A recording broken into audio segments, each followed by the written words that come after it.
Okay, so welcome everybody to the Facebook Live today. You can see that the main topic that we're talking about is postpartum mood symptoms. So just to give you an idea of what exactly that might mean, so typically when we're talking about mood symptoms for postpartum, it's for the perinatal period, pregnancy and after birth, where women or people experiencing mood disorders such as postpartum anxiety, postpartum depression. So that falls into that umbrella. And we have a very special guest with us today, Dr. Valérie Giroux. So I'm just going to pull up her bio. So Dr. Valérie Giroux, she's from Quebec City, alors parle français parfaitement. She's a proud mother of 2 young boys, and she did medical school at McGill University. She did her psychiatry, there you go, residency at Laval University and a fellowship in maternal mental health at Western University. So currently she is a psychiatrist at the Montfort Hospital. Many of you know the Montfort, and she will be talking to us today about postpartum mood symptoms. Just a couple of reminders or a couple of, by the way, for today's presentation. So the comment section is open, so please ask your questions.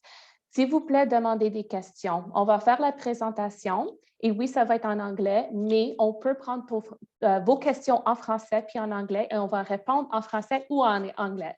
So make sure that you ask the question that you're in the language that you're comfortable in, please. And all of the information that we're providing today is available in some posts that we already put up on our Facebook pages. Alors, toute l'information que nous avons aujourd'hui, c'est sur nos pages de Facebook. Alors, si vous voulez savoir des ressources ou des soutiens ou les liens, c'est tout disponible sur notre page Être parent à Ottawa. In English, you're on the page right now, Parenting in Ottawa. All of the things that we're talking about today are linked out.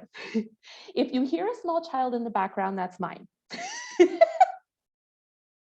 He's well cared for, I'll just say that. Okay, so I'm going to pull in Dr. Giroux. Alors Valérie, si tu peux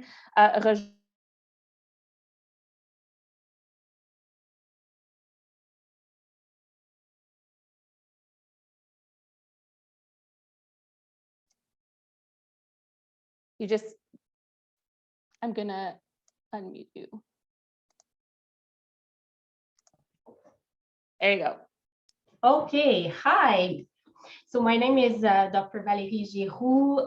As she said, I'm a psychiatrist at Montfort Hospital since 2016, and I started the service of perinatal psychiatry at Montfort. And today I'm really happy to talk to you about postpartum mood symptoms. Pregnancy and the first year postpartum are very beautiful period where you welcome a new baby, but it's also for some women, for some mom, a very difficult period, unfortunately, for mental health reasons. There is more discussion nowadays about postpartum symptoms, that mental health symptoms that some mother can experience. But there's still so many women that suffer in silence. So discussion like that, presentation like that, or to be able to help people to recognize what it is, but also to reach for support, because it can really change the experience of motherhood if those symptoms are treated. So let's start. I'm not very good with technology, so bear with me.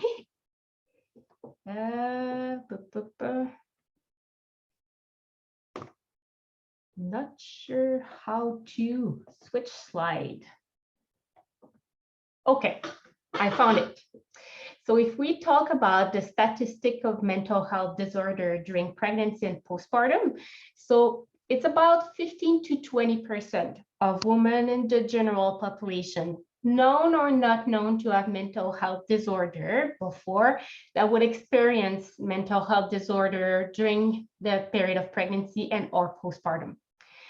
Obviously, with the COVID, we saw a baby boom, but we also saw that these period of time are more difficult for women because of numbers of reasons, but also lack of support.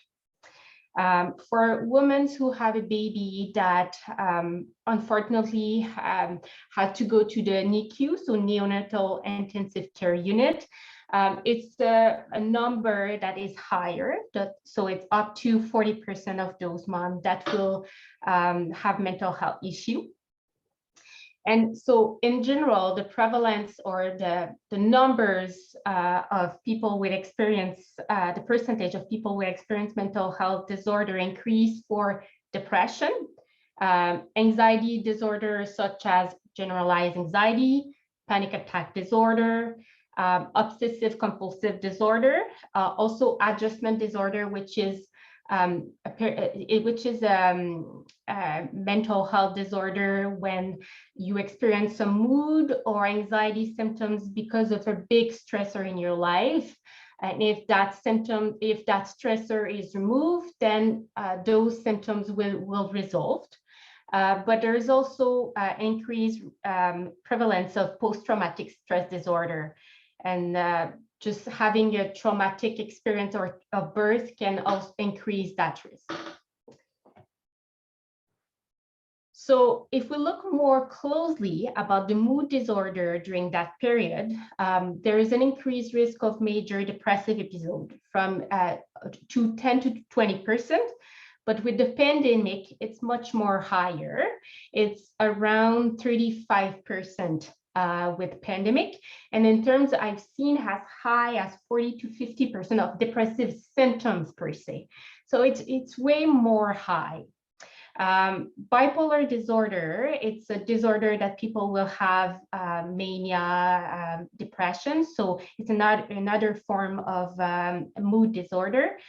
So people who have that disorder prior to be pregnant, they will have exacerbation in 45 to 50% of the time. It's more after birth. So in the first year, so especially the 3 to 6 months where there's lots of new things and adaptation, that 67 to 82% of them will have exacerbation. Another disorder in psychiatry that may give mood symptoms is borderline personality disorder.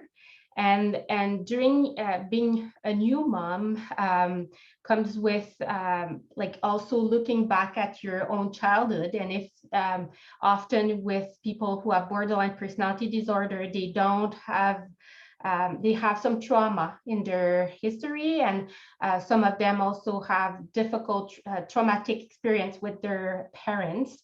And so they don't necessarily have models of parents. And so being a new parent comes with an increased anxiety, but also can come with an increase of the symptoms of borderline personality disorder, such as increased mood fluctuation, impulsivity, and conflict with others. Now, what are the impacts that it goes for moms? So we'll look at the impact of mental health disorder during these periods. When we see peripartum, it's the period of pregnancy and postpartum. And we'll look at the impact for the mom, the baby, and also the family. So for mom, usually moms who are affected with their mental illness, or usually they attend less the obstetrical care. And they are also, because of increased cortisol or increased stress hormones, they are at increased risk of obstetrical complication, such as preterm labor, preeclampsia, and low birth weight of the baby. Also, it gives an also negative experience of the pregnancy and the motherhood, and also can affect the sense of competence or the image the mom has about herself as a role of mom. It can also lead to shorter duration of breastfeeding, and also can make the mom have more difficulty to read into the cues of the baby, and also the needs of the baby, and can also make the mom have more difficulty with the needs of baby and interpret baby as more difficult than the temperament is. And for the baby, the impact or that those baby tend to cry a little bit more in duration and frequency, but also tends to be a little bit more agitated and sleep more difficult. They may also have developmental delay, especially if it's severe mental illness and the mom has not much support, but also because of it can also affect the bond with the mom and the baby and lead to insecure attachment, which we know insecure attachment is associated with difficulty building a relationship with others that are satisfying and also healthy. The first relationship of attachment are with your parents. So if that was hard, that may affect the later relationship after, but also it can increase insecure attachment, increase the risk of having mental illness later in life. For the family, it can lead to some difficulty in the couple for multiple reasons. Sometimes it's because there's more on the father's side to do. Sometimes it's because of the other person does not understand, or like for multiple reasons, it can lead to increased marital difficulties and also separation or divorce. If the mom is depressed at 6 weeks, there is much increased risk of the dad being depressed too. So you can see how it can affect then how the family function as a team, the parents function as a team, but also the interaction it can have on the baby as well. So that if the mom is depressed at 6 weeks, there's a 2.5 times risk of depression in the dads. And also it can affect the whole dynamics. So it can make the interaction with the other kids more difficult as well. So now let's talk about another thing that can give syndrome that can give postpartum mood symptoms, which is postpartum baby blues, something that most women will have. It's up to 80–85% of women who will have it, to different intensity. If you start with someone who is already very emotional, it's going to be more emotional than before, for sure. It usually starts within the first few days after giving birth and will taper down to stop after 3 to 4 weeks. And maybe before that. So it presents, and women will describe that as they feel more tired, more moody, more emotional than usual. I cry, but I don't know why I'm crying. I feel more anxious or irritable than usually. And it's because of the big drop of hormone after giving birth. It's like you have 1,000 of the feminine hormone at the end of the pregnancy, and you go in one day or few hours to 1. So the ratio is a big drop. So that's what it affects the substance in the brain, which make the woman more emotional. But also mixed with that, there is less sleep and there's so much things to learn, right? And what will help that is really time. Be patient, and it's hard when you're in that state, but time will help. Having support around you and sleep whatever you can will also help. And what are the impact? Oh, sorry, I went behind. Sorry about that. So now if we talk about the characteristic of depression during pregnancy and the postpartum, so it's the classic depressive symptoms that we'll experience at any other time, but with some characteristics that are more typical. And one thing that are more typical is more anxiety symptoms. So women will talk about having anxious preoccupation about the health of the fetus or the baby, about how they care about the baby, or feeling anxious about other people taking the baby or taking care of the baby, some doubt about themselves as a mother, but also something very typical and very, very distressing is they may have intrusive and distressing thought of harming the baby. So they may see themselves or like an image or have the thought of doing that, but they don't want to do that. So it's pretty distressing. And it's very typical of postpartum depression. And some people feel ashamed to talk about it. So that's why it's very important to say that it's one of the typical symptoms of postpartum depression. There can be guilt and shame associated with having a depression in that time. Also, there can be some lack of support or perceived lack of support during that period of time. They can lead also to suicidal thoughts or thought about hurting baby, or psychotic thoughts, so hearing voices or seeing things or feeling a little bit more paranoid. So suicidal thought and psychotic symptoms are more rare, fortunately. But it's really important to consult if you have those symptoms. And it usually peaks during the first 3 months after giving birth, but also it can happen during the pregnancy as well, or after 6 months. So postpartum depression can affect mom, but it can also affect dad. And we've seen before that if moms is depressed, there's way more risk of dad being depressed as well. It's more hard for him too. So it affects around 10% of dads, and that's the data we have. Maybe it's more than that, because sometimes men tend to consult less or say it less. So maybe it's more. But anyways, it usually peaks around 3 to 6 months after the mom gave birth. Sorry, I'm not very good with technology. So now looking at the risk factor, so I divide them in biological and psychological and social risk factor.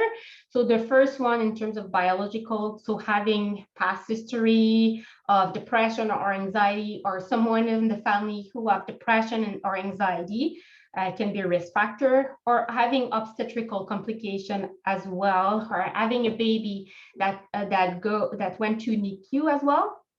And now psychological, having a difficult relationship with your parents, or especially your mom, because the mom is the model of the future mom has in mind to be a mother herself. And also having some traumatic experience as a child. Also having a negative experience of pregnancy, or a negative feeling or ambivalent feeling about being pregnant can be having postpartum depression. And sometimes also is like there's some fantasy or imagination about what's going to be parenthood. And if it's very, very different than what it's thought, if the reality is very different than what it is thought, it can lead to increased risk of postpartum depression. And also traumatic delivery can be a big risk factor, and also can be a risk factor for post-traumatic stress disorder. In terms of social risk factor, the fact to have poor social support, especially from the partner, can be a factor. Poor socioeconomic factor, and as I discussed before, the pandemic really increased the risk of having those symptoms or the disorder itself during this period of time. So what are the treatments? First of all, reach for help. go talk to someone, talk to a medical professional. And the first thing is to rule out if there is any medical issues, such as hypothyroidism or other medical issues that can lead to depressive symptoms. And then to have a formal evaluation, because depressive symptoms may mean different diagnosis, to see if it's a major depression. And then when the diagnosis is made, the treatment will really depend on the severity. So if it's light to moderate, non-pharmacological intervention is the first go. If it's moderate to severe and a lot of affect in functioning, then it may be beneficial to add medication on board. I'm a big favor of non-pharmacological psychotherapy. So combining the two will always be the more beneficial. So if we look at non-pharmacological, taking the time to discuss with both the patient and her partner about what is like the depression symptoms, and that it's a disease, and that the symptoms are not all fault, but the fault of it's part of the disease, but it will improve. It's not going to be forever like that. It's really, really helpful. Especially if the partner doesn't have any a comprehension of what it is, right? It can be really helpful and improve also the relationship and the support the partner can give to the patient. Self-care is really important, and we're going to get back to that in the next slide. There's a very beautiful acronym called NEST that will help to remind us something that a lot of us can sometimes forget to do, and that are very useful. Psychotherapy is very, very helpful during that period of time. Interpersonal psychotherapy is the first line, but also cognitive behavioral therapy is really helpful. Those two therapies often focus more on the symptoms, but there's very beautiful data showing that if you improve the interaction between the mom and the baby, you're going to also improve the symptoms, the depressive symptoms and anxiety symptoms. So that's why some other different type of therapies, such as parent-child or infant massage, can be really helpful in decreasing the symptoms. But also exercise, yoga, relaxation, going outside is also very good. Now, NEST. So what it is? So it's nutrition, 3 meals a day, and being when I have 2 kids, as before said, and sorry, I will have to close that.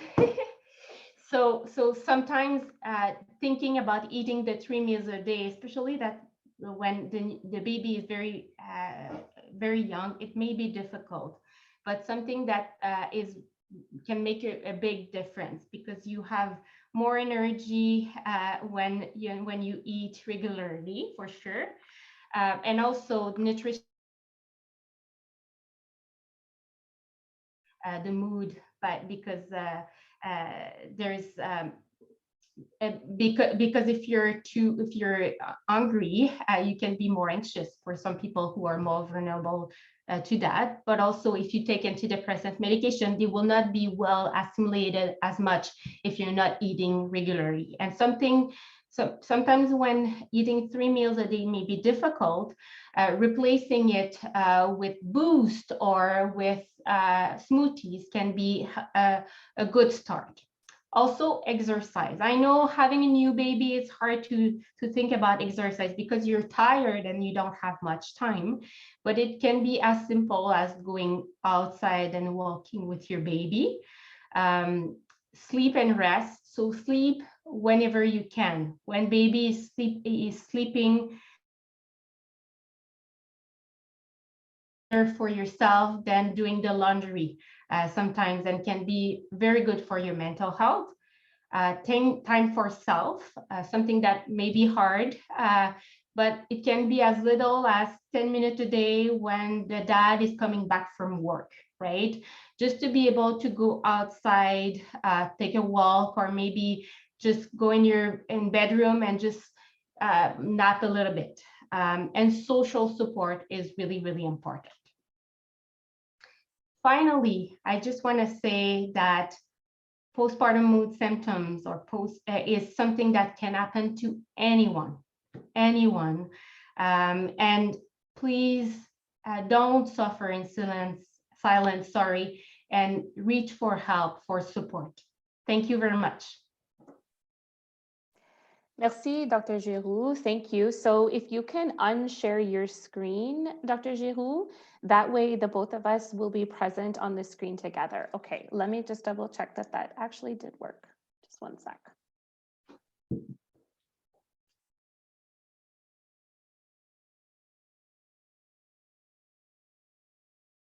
All right. Okay, I think it did. Okay, so that was a really great presentation, Dr. Giroux. Merci beaucoup. As I'm listening to it, I'm just sort of taken back to that time after I had my babies. And wow, as someone who had postpartum depression after my firstborn, I had a traumatic delivery. I was a nurse. I had been a nurse and mother baby. So I thought, you know what, I got this. I know everything. But you cannot control it. These things happen.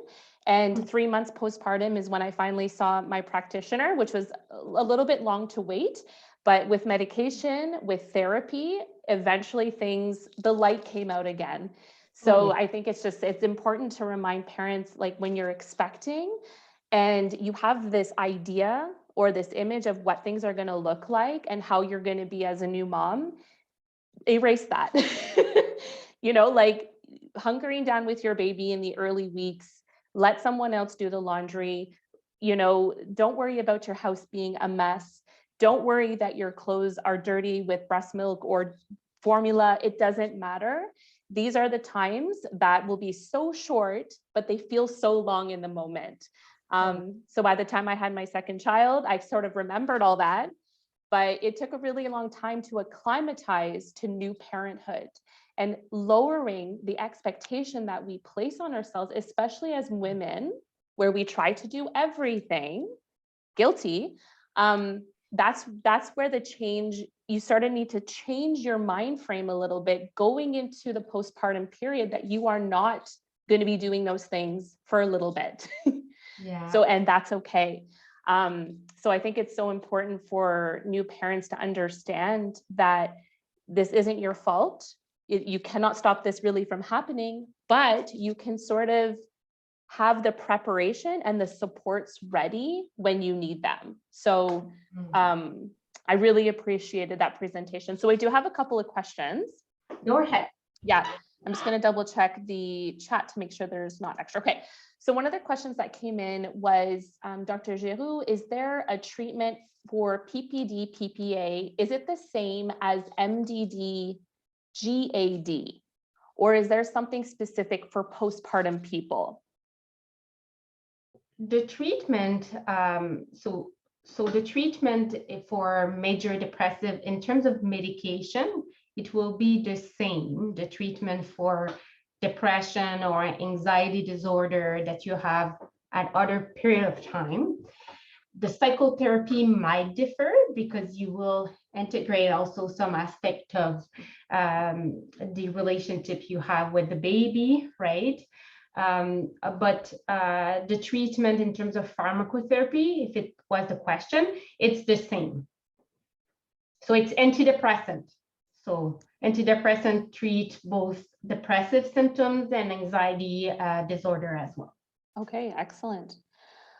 So this one says, I'm a therapist that works with parents in the perinatal period. I'm curious to know what you suggest to parents to balance socialization and support with risk of COVID and not being able to have, with young children not being vaccinated. So what do you recommend sort of to your patients or your people that you're treating in terms of having a support system in place, but also recognizing personal risk? And I think people have different degree of anxiety or not about it, right? So it's a very personal question, right? Or decision as well, family decision. But I do recommend that there's at least few people, 1 or 2 people, if those people that feel more anxious, and especially when there is a closure during pandemic, that can support. If it's one of the grandparents, or like, but it's very, and also maybe choose some friends, because kids also need, socialization, right? So having other moms, like 1 or 2 couple, like with kids, young kids of the same age, that can play with the kids as well, can be very helpful for the socialization of the kids, but also for the social support. For talking about with another mom about the reality of being a mom can be really helpful. Feeling that you're not alone, right? It can be really, really helpful, and keep it regular as much as possible. Before COVID, right, it was a very different story, right? And playgroup were possible. Some now they're closed at times and they reopen, but mostly closed. So having at least 1 or 2 friends that you can see with their kids can be really helpful. Yeah, you touched on a really good point, Dr. Giroux, about, assessing personal risk. And obviously, as we move through this pandemic or COVID, like things are constantly changing, but having a support system is so, so, so important.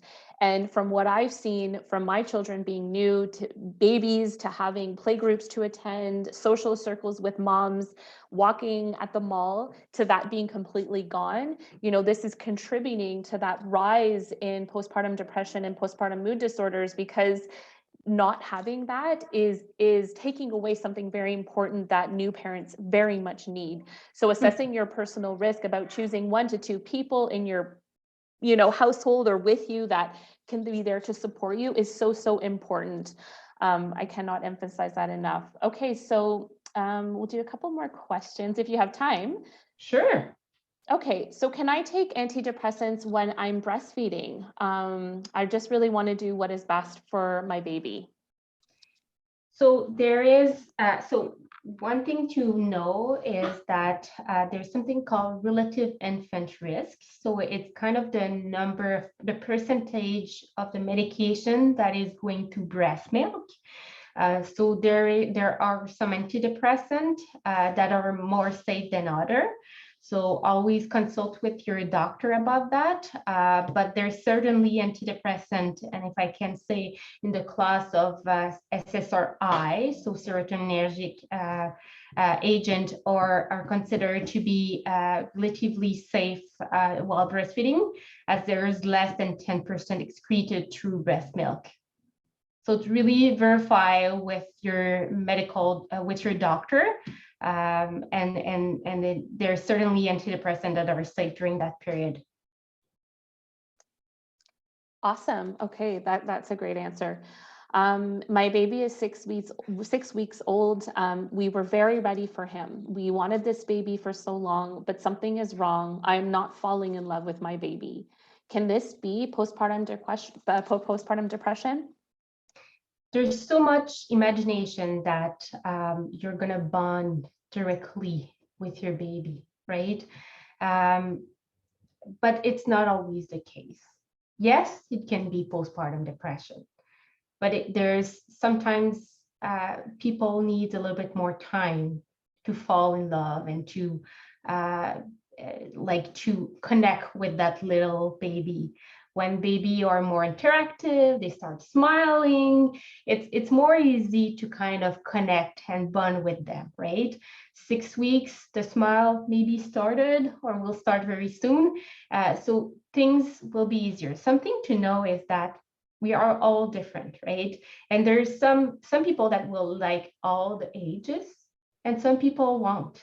Some people will like more of the baby stage, early baby stage, but some other people feel that there's just that babies are, and they just eat. That's it. There's not much interaction, so it's more hard for them to form a bond, and that will improve over time.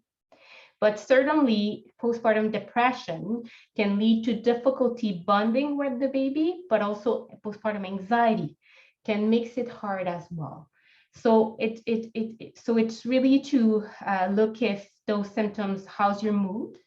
If you feel depressed, if it's hard to function on an everyday basis, if the anxiety is paralyzing, that may be a reason why the connection of the bond is more difficult with your baby, but there's maybe other reason. Yeah, that is a really good answer. And it's important to remind people that, once again, the expectation of what you think it's going to be like versus what the reality is, those are two different things. You know, personally, I didn't feel connected to my babies until they were out of my womb. And, you know, even it took time for me to get to know them and figure out who they were. I'm still figuring out, and they're 10 years old. Just joking. But yeah, that connection doesn't always happen right away, and to give yourself grace and to just know that it's okay, you know. But to go back to some of those, like if it starts going on for longer and you're starting to worry and having, you know, what you were talking about before, those intrusive thoughts, right? Or catastrophizing thoughts. Those are the things that are sort of those signs that, okay, like I wasn't thinking this way before, and this wasn't part of how I was managing. So the coping situation, it changes so much, especially with the hormones and the lack of sleep. So that's it for the questions. There's somebody who just provided a quick comment, and they said, "Thank you, Dr. Giroux, for what you do. I can't thank you enough for your help when I had postpartum depression. Because of you, I changed my career in nursing from working in a nursing home to working as a mental health nurse at the hospital. I can't thank you enough." So she just left her initials. But I think that probably sums up what I wanted to say to you too, is thank you so much for coming on our page today. Just for our audience members, just so you know that this will be up. This will be up on our page for 24 hours at least, and then we're also going to have it linked on YouTube, so we'll be able to share. Okay, so wait, there might be one more question. Go ahead. I'll squeeze it in quickly. Why not? If you don't mind, Dr. Giroux. Okay, so this one is, I am a public health nurse. I'm a public health nurse who does home visits with my clients experiencing PPD and anxiety. How can I encourage more involvement from the father? And what else can I do for clients with minimal or no social support? So first of all, taking the time to sit with the partner and explain what is postpartum depression or postpartum anxiety, and increase their comprehension about it, understanding about it can really be helpful, and to know that it's a disease, and those symptoms are because of the disease, right, can be really helpful. So that's one thing, because sometimes they don't know what it is and they just suppose, right? Sometimes I see also that some women are very anxious, and it's hard for them to let the partner kind of help, right? Because of the anxiety, and so because it's not going to be the same as what they would do, right? And just opening to that possibility to the mother, that yes, it's going to be maybe done differently, but he's going to find his own way to do it, right? To take care of the baby, and discuss that with them can be helpful. And maybe sometimes as well is just sitting with them and looking at how things are going. If the dad is depressed, or maybe it's good to ask him how he's doing, right? And maybe it's why it's hard for him to be involved more, right? For those very low support, So it's not easy. Being a single, my connection is unstable. So if you lose me at some point or don't hear me, just say it to me, okay? Great. So if like the mother is being a parent, even if you're two parents, it's hard at times, right? So being a single parent, oh my gosh, that must be really, really hard, right? And so sometimes it's to make sure, or being a parent that have family outside is, even if you're two parents, it can be difficult. So connecting with like neighbors can be helpful at times. Like before, when we were a big family, like long time ago, right? The whole family contributed to raising the child. Now it's not really what it's done, right? But sometimes like it can be helpful, neighbors, more than we think, right? But also some like just going outside for those people, it feels less lonely. Being able as well to go to parks now that it's more sunny outside, so that you can see other kids and other parents, maybe may feel less lonely as well. And as time goes, you will build some kind of relationship with, if you go to the same park, with the people around, right? And maybe some new support system will start on both sides, right? So something to consider as well. Yeah, those are good suggestions. You know, sometimes we forget about the neighbors or forget about people in the neighborhood who likely might have young kids too, or might be a new mother. So that social connection and that peer support are really, really important in the postpartum days. So yeah, thank you so much for taking the time to answer that extra question. So like I said, we're going to make sure this live is posted to our page. And comme j'ai dit avant, nous avons toutes les informations en français sur notre page Être parent à Ottawa. Si vous avez des questions en français, on peut certainement répondre à vos questions en français. So thank you for joining us today, Dr. Giroux. Really appreciated you having here. It's such an important topic right now to be talking about. And the more that we talk about it, the more it becomes non-taboo. It's not stigmatizing. It's not something to be ashamed of. This is, you know, becoming more and more common now. So we need to be talking about it. So thank you for bringing to light, again, some of these important issues. And I hope you have a really great day. Thanks to everyone. You too. Thank you. Have a good day. Take care. Bye, everyone. Bye. Bye.